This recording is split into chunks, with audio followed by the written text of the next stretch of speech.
Funny you say that because that segues us into our exact topic today. So the topic that we decided upon was, is it clear that there is a God? If not, what is the meaning of life? Yeah. I will let you take the first blows at this, Johnny. Well, I suppose it's probably fair to share a bit of my background on this. Okay. And I think to start there, I grew up in an evangelical Christian. My parents were both involved in ministry and pastors. I built my entire life around the existence of a God. I was that person who was in church 3 to 4 days a week. Every single event, every single thing that I did was about church. And I was also that annoying kid at your public school who was like, you should really come to church. Little evangelist, Johnny. Oh my gosh! Yeah. You reminded me of myself at one time. Oh, it was a good time. Don't get me wrong. As a kid, it provided a lot of things I have a lot of fond memories of the social situations and everything, But into my teenage years, there were so many specific things that my parents believed and instilled in me that I started to question, especially in high school. Like the first time I read a really nice gay dude. It was like, this doesn't add up with what you've told me about gay people, right? And my parents were specifically bigoted towards gay people. That they were all going to be horrible to me or sexually assault me in a corner or something. Yeah, like that was like the impression that like you would get. So okay. Over time, I think with the influence of pop culture and some music and some things, I started to have my own personal doubts. Fast forward into my mid-20s, I think it was the first time I admitted out loud that I was agnostic, and I had lost my faith completely. I was no longer in pretty good standing with anyone from the church or my parents. And like a lot of people don't understand what that undertaking is like if you've never gone through it, but you're kind of losing an entire social structure. You're losing an entire social system. But it really was intellectual. I was reading a lot of books and educating myself. And the more I got educated, the less a lot of things about the picture of the universe where I thought God created it made sense to me. And then I went on a multi-year kick of watching every single atheism versus creationism kind of debate on YouTube that I possibly could. I read all the cringe books, arc. all the books on the topic, and there are a lot of them. I mean, I read them all. Probably not, but I read a lot of them. The one that really probably blew my mind the most was Jesus Interrupted. You ever heard of that? I have not. Who's it by? So Bart Ehrman. Bart Ehrman has 3 different degrees in biblical studies. He started at Moody Bible Institute, then he went to Wheaton College, and then he went to Princeton Seminary and got his PhD. So the dude knows the Bible. Is he non-secular? He originally was. And then finally, into his 3rd year of his PhD program at Princeton, he also started to admit he was agnostic. Interesting. The point of Jesus Interrupted is it basically just points out the contradictions between the gospel stories. So rather than focusing on the Bible as a whole, it's just specifically just the gospels, right? Because Jesus is the most important story of Christianity. Take a look at it. And is there inconsistency there? Now, for me, that didn't get me all the way to I think there's no God.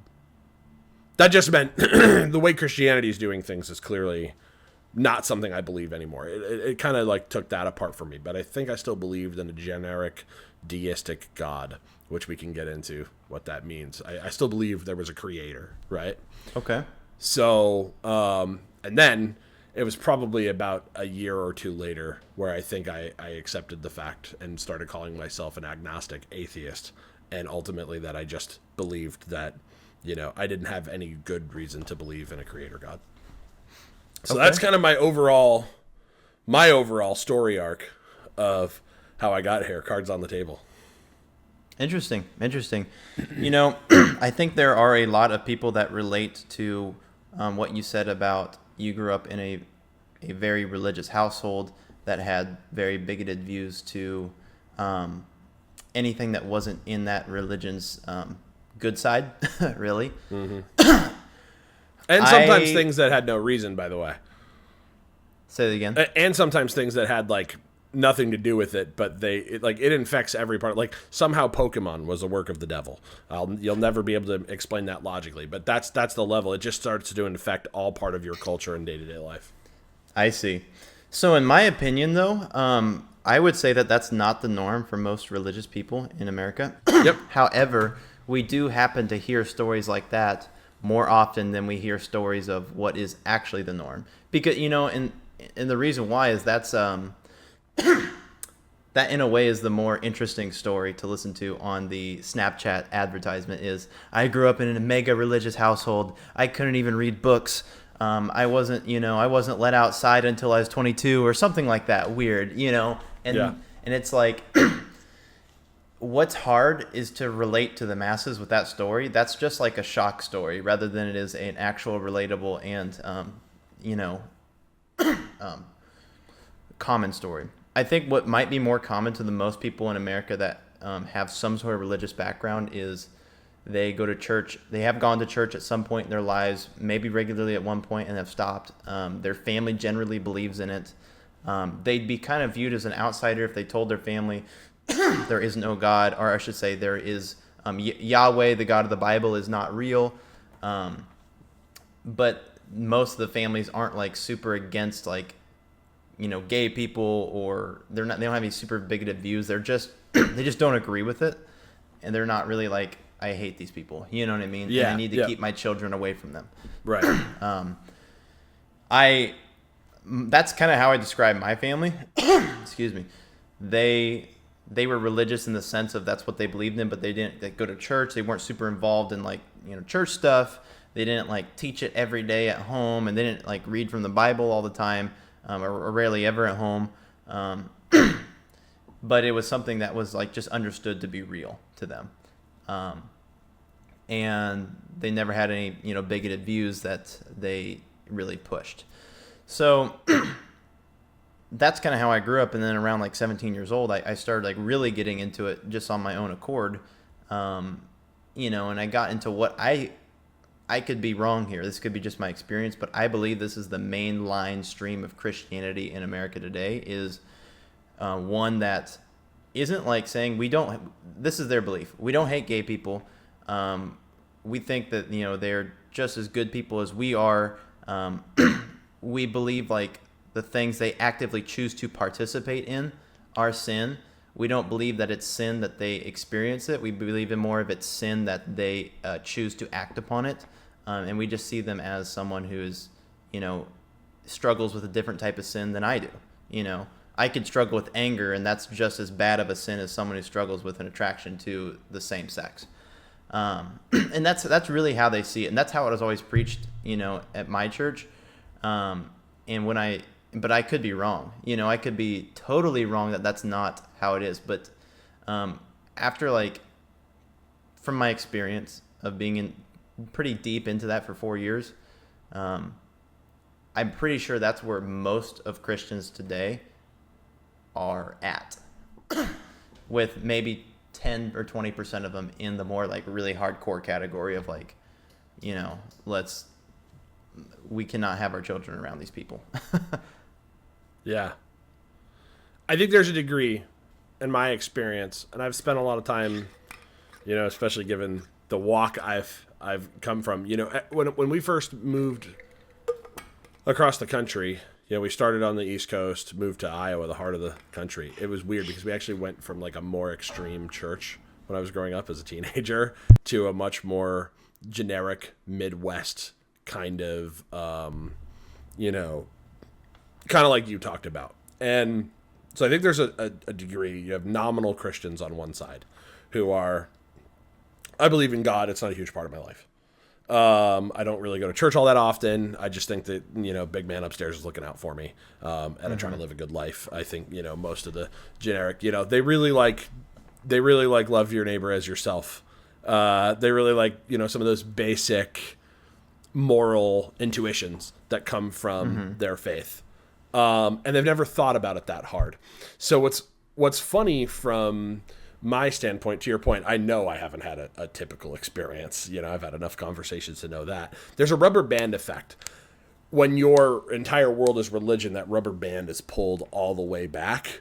And so when it starts to snap back in the other direction, rather than you just casually falling out of church, it's like, wow, my whole life was based around this thing. And so it's either everything or nothing. And I think that for me, that meant I explored some of these ideas, like, you know, the general proofs for God arguments, those kinds of things. Like, I went full into the philosophy because it either was everything or it was nothing.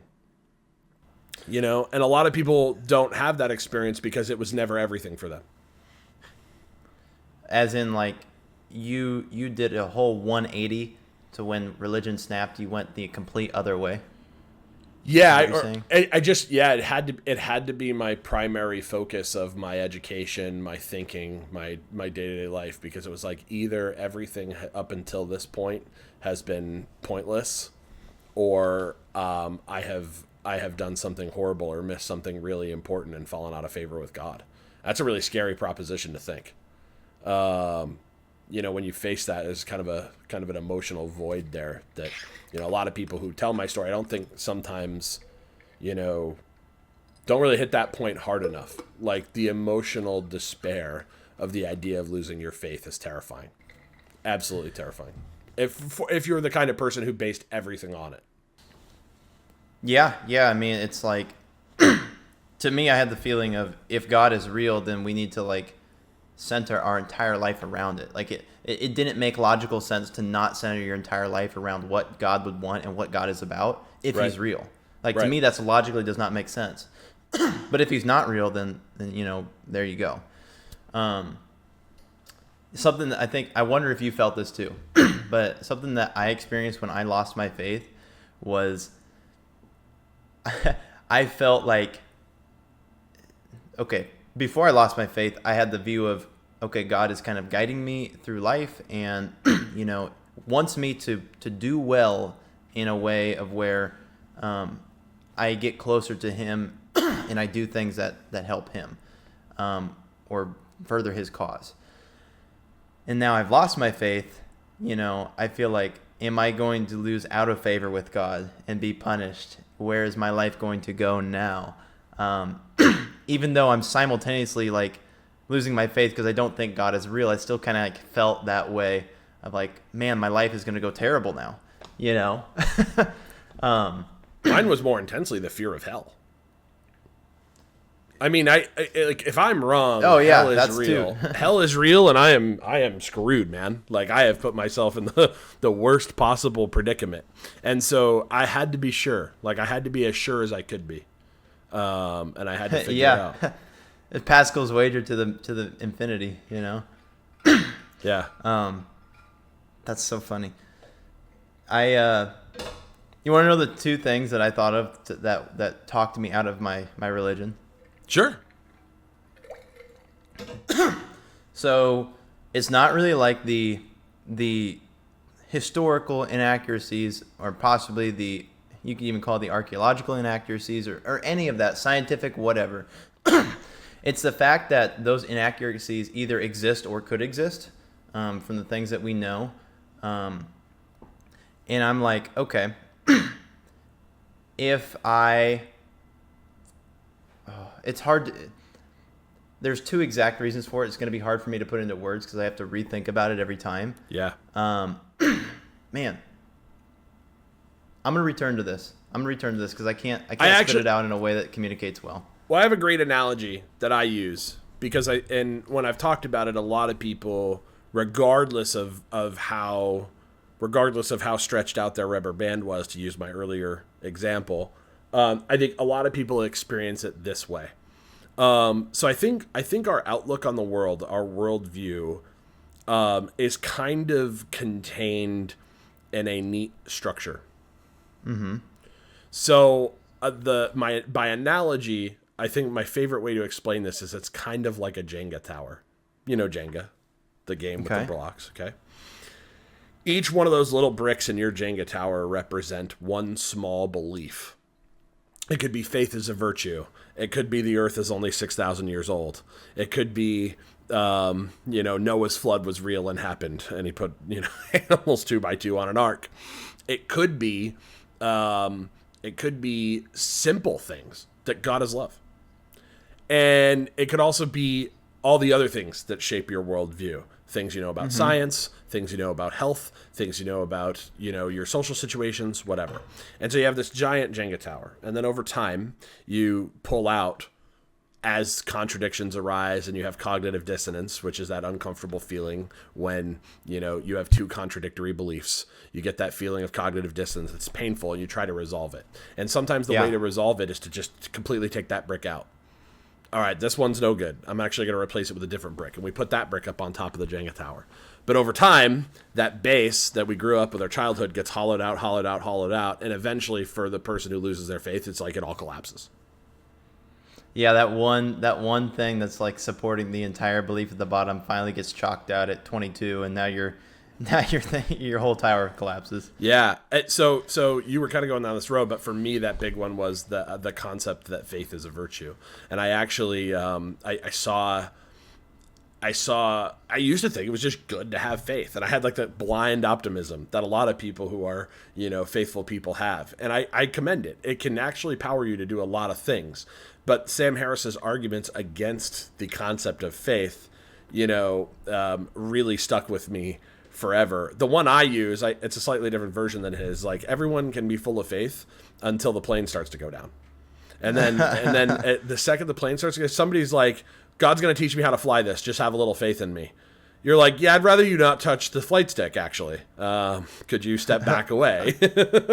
I'm not just cool with that. Now, if you have somebody who's equally pious and faithful as you, maybe they'd be okay with that. But it's a funny example to think of what it would be if two equally faithful people both think that God's going to teach them how to fly the plane. How are you going to resolve that dispute? Fighting over the joystick? Yeah. Yeah. Everyone dies because we couldn't figure out who the right prophet of God was. I'm going to read this real quick, and we can make a quick edit out of this. Okay. Okay. I have a working understanding of this now. Okay. So now we're going to cut back. And so back to those 2 points that I said that kind of brought me away from my faith. I started reading the book by Christopher Hitchens, God is Not Great, Why Religion Poisons Everything. What a gem of a book. I know, right? The cringiest title ever. I felt embarrassed reading it in public. But it's bright yellow too, so like everyone's looking at it. But I come across info in there that makes me doubt my faith. Okay, fair. Now, who knows if the info in there is true or not? It appears to be true, and to our regular logic, it looks really true. And it points to that, God of the Bible probably isn't real. So, in me, using the faculties I have of my mind, my understanding, I'm coming to the conclusion that, okay, these seem to be way more true than the possibility that God of the Bible is real. So we have to ask ourselves, how did this information, if God is real, how did this information come to be in this Christopher Hitchens book? Well, it either came from people truly seeking the truth, not without malicious intent, trying to bring truth up, and they're showing this evidence that God isn't real, or they came to this Christopher Hitchens book with malicious intent to deceive, a deceptive intent. Okay, regardless if it was malicious intent or not, the information they provide is really compelling. So that leaves two possibilities. I can lose my faith because of the logic that I have from someone. Let's assume God is real. I could lose my faith in the very real God of the Bible by just looking at information someone has created with honest intent. And that bothers me. Like you're telling me with the faculties that God has given me, I can lose faith in him just from a clerical error? Like, come on. Okay, then this leads to the possibility too. Let's say it was deceptive intent. I can lose my faith in God due to someone else deceiving me, like lying to me. And So now it comes down, an argument could be put to saying, well, you have to like really scrutinize the stuff you're looking at. Yeah, you really have to. But even if I put my entire life of becoming a biblical scholar and learn this stuff to the T, I may never come to a good enough like understanding of it to actually decide whether this is true or not. And because of that, it's not my fault to lose my faith. And then and then to get eternal punishment on top of that is it just points to me that Occam's razor says this is most likely the God of the Bible is not real because of this. I don't think the God of the Bible would do that even with the most like liberal interpretation of the God of the Bible.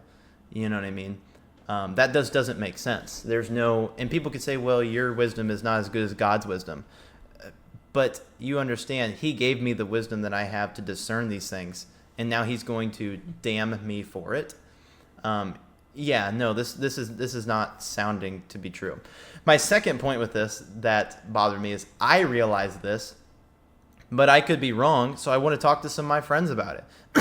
But this doubles up on that fact now. Now I could be leading my friends down that same path. So just from me talking about my worries and trying to work through my struggles with my faith, I could damn my friends to hell for eternity because this information could shake their faith to their core. So now I can't talk about it because they might be led to damnation because of the information I brought them. And I'm like, okay, both of these facts together just point to that God probably isn't real. Interesting. Yeah. So both of them for you come down to, I think we actually came down on the same problem. Regardless of whether the science says God isn't real or not, the fact that the science pretty much points to that, it could be wrong. The science could be wrong, but the fact that it really points to it and our faculties tell us that it does point to that and that can damn us to hell, that's the problem. Yep. And then you start thinking about what about people through no fault of their own who were born in a region that just never got the revelation. Then you start thinking about, Dude, come on. There's one vague verse from Paul that talks about that in Romans, bro. Come on. Yeah. And I mean, for a lot of Christians, that works. It's a good argument. So I see a lot of people, again, I've watched every... Paul said that God appears to people in a way that only they could understand to everyone ever on earth. He says it somewhere vaguely in Romans, dude. Argument settled. Yeah. That's not real, dude. The gospel gets everybody. Everybody gets their chance. Come on. Everybody does indeed, yeah. Oh, God. What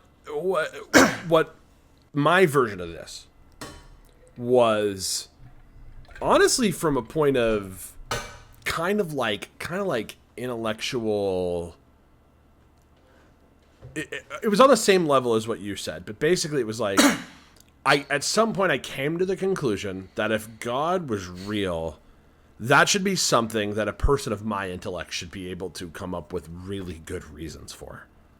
Yeah, in a way that should be very apparent. In a way that just cuts through everything, because I couldn't with such dire consequences. Right. If you don't. I couldn't believe that a good God would make believing in him hinge on shaky ground, shaky evidence, or incomplete evidence. Or like many nominal Christians today, since we talked about that earlier, a lot of them kind of like take the position that, look, yeah, there's a lot of contradictory information out there, but I think this is just most likely to be true. And like, most likely is good enough for you? Like that was mind-blowing to me.